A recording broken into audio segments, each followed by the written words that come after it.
আসসালামু আলাইকুম everyone, welcome back to my channel. আজকে আমি আপনাদের সাথে শেয়ার করব ভোলা মাছের তেল ঝাল রেসিপি। এই রেসিপিটা একবার যদি আপনারা রান্না করেন তাহলে এর স্বাদ একদম আলাদা হবে। তাহলে চলুন দেরি না করে শুরু করে দিই আজকের ভিডিও। তার আগে আপনাদের কাছে আমার একটা ছোট্ট অনুরোধ, আপনারা যদি আমার চ্যানেলে নতুন বন্ধু হয়ে থাকেন তাহলে অবশ্যই চ্যানেলটা সাবস্ক্রাইব করুন। এখানে আমি 7 পিস ভোলা মাছ নিয়েছি। মাছগুলো ধুয়ে পরিষ্কার করে এতে নুন হলুদ এবং অল্প একটু জল দিয়ে আমি মাছগুলো প্রথমে জাল করে নিচ্ছি। এই মাছগুলো প্রথমে যদি একটু জাল করে তারপরে ভাজা হয় তাহলে এর কাঁচা যে গন্ধটা আছে সেটা একেবারে চলে যাবে। তারপর আমি চুলায় একটা প্যান বসিয়ে তাতে পর্যাপ্ত পরিমাণে সরিষার তেল দিয়ে এক এক করে মাছগুলো আমি তেলের মধ্যে ছেড়ে দিচ্ছি। তেলের মধ্যে দেওয়ার পর এক পিঠ হয়ে গেছে, আমি আরেক পিঠ উল্টে দিলাম। তো এইভাবে লাল লাল করে একটু মাছগুলো এপিঠ উপিঠ করে ভেজে নিয়ে আমি তুলে নেব।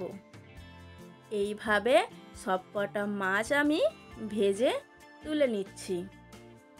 মাছগুলো তুলে নেওয়ার পর যেই তেলটা থাকবে আমি ওই তেলেই রান্নাটা করব। তো এখানে আমি দুটো বড় সাইজের পেঁয়াজ কুচি করে দিয়েছি। তো এখানে আমি দুটো বড় সাইজের পেঁয়াজ দিয়েছি, আপনারা কম বেশি দিতে পারেন এটা। তারপর আমি পেঁয়াজটা ভালো করে ভেজে নেব। এই পেঁয়াজটা একেবারে লাল লাল করে আমি ভাজবো না, একটু কাঁচা কাঁচা থাকবে। তার ওপরে আমি কিছু মশলা অ্যাড করে দেব। আমি প্রথমে একটু লবণ দিয়ে দিলাম, কারণ লবণটা দেওয়ার পর পেঁয়াজটা একটু তাড়াতাড়ি ভাজা হয়ে যাবে। তো ঢাকা দিয়ে আমি কিছুক্ষণ রাখলাম যাতে পেঁয়াজটা তাড়াতাড়ি ভাজা হয়ে যায়। এই মাছগুলো আমি ভেজে তুলে রেখেছিলাম। এরপর পেঁয়াজটা অল্প একটু ভাজা হয়ে গেছে, তার মধ্যে আমি দিয়ে দিচ্ছি চিরা কাঁচা লঙ্কা। এখানে আমি 6-7টা মতো কাঁচা লঙ্কা দিয়েছি। আপনারা যেমন ঝাল খান সেই হিসেবে কাঁচা লঙ্কাটা দিতে পারেন। এরপর এখানে আমি দিয়ে দিলাম অল্প লবণ, কারণ লবণটা আগেই আমি দিয়েছি, সেই জন্য অল্প লবণ দিলাম। তার উপরে দিয়ে দিলাম হলুদের গুঁড়ো, 1/2 চা চামচ হলুদ গুঁড়ো দিলাম। আর অল্প একটু লঙ্কা গুঁড়ো না দিলেও চলবে, তো আমি দিলাম। আর দিয়ে দিলাম জিরে গুঁড়ো, 1/2 চা চামচের থেকেও অল্প একটু জিরে গুঁড়ো দিয়ে ভালো করে আমি পেঁয়াজটা কষিয়ে নেব। ততক্ষণই কষাতে হবে যতক্ষণ না পেঁয়াজ থেকে তেল ছাড়ছে। যখনই তেল আলাদা হয়ে যাবে তখনই ভাববেন পেঁয়াজটা একেবারে কষা হয়ে গেছে।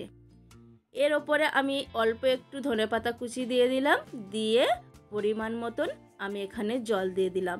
এখানে জল বেশি দেওয়া যাবে না, কারণ এটা আমরা তেল ঝাল করছি। আপনারা পরিমাণ বুঝে জলটা এখানে অ্যাড করে দেবেন। তো তারপর এখানে আমি ঢাকা চাপা দিয়ে কিছুক্ষণ ফুটতে দেব।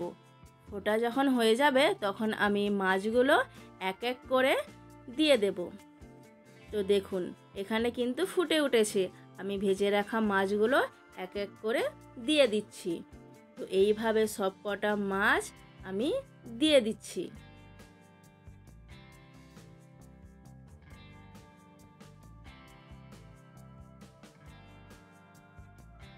এই মাছগুলো দেওয়ার পর ওপর দিয়ে একটু ধনেপাতা কুচি দিয়ে দিলাম।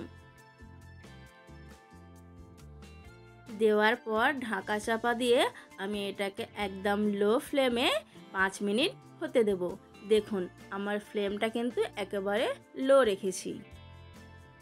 5 মিনিট পর আপনাদের আমি ঢাকা খুলে দেখিয়ে দিচ্ছি এই ভোলা মাছের তেল ঝাল কতটা টেস্টি এবং সুন্দর হয়েছে। আপনারা দেখেই বুঝতে পারছেন যে এটা কতটা সুন্দর হয়েছে। আজকের ভিডিও যদি আপনাদের ভালো লেগে থাকে তাহলে অবশ্যই একটা লাইক দিয়ে পাশে থাকবেন। আর আমার চ্যানেলে যদি আপনারা নতুন দর্শক হয়ে থাকেন তাহলে অবশ্যই চ্যানেলটা সাবস্ক্রাইব করবেন আর পাশে থাকা বেল আইকনটা প্রেস করে দেবেন। তাহলে আজ এই পর্যন্ত, অন্য কোনো দিন অন্য কোনো রেসিপি নিয়ে আপনাদের সাথে শেয়ার করব। ততক্ষণের জন্য ভালো থাকবেন, সুস্থ থাকবেন। খোদা হাফেজ।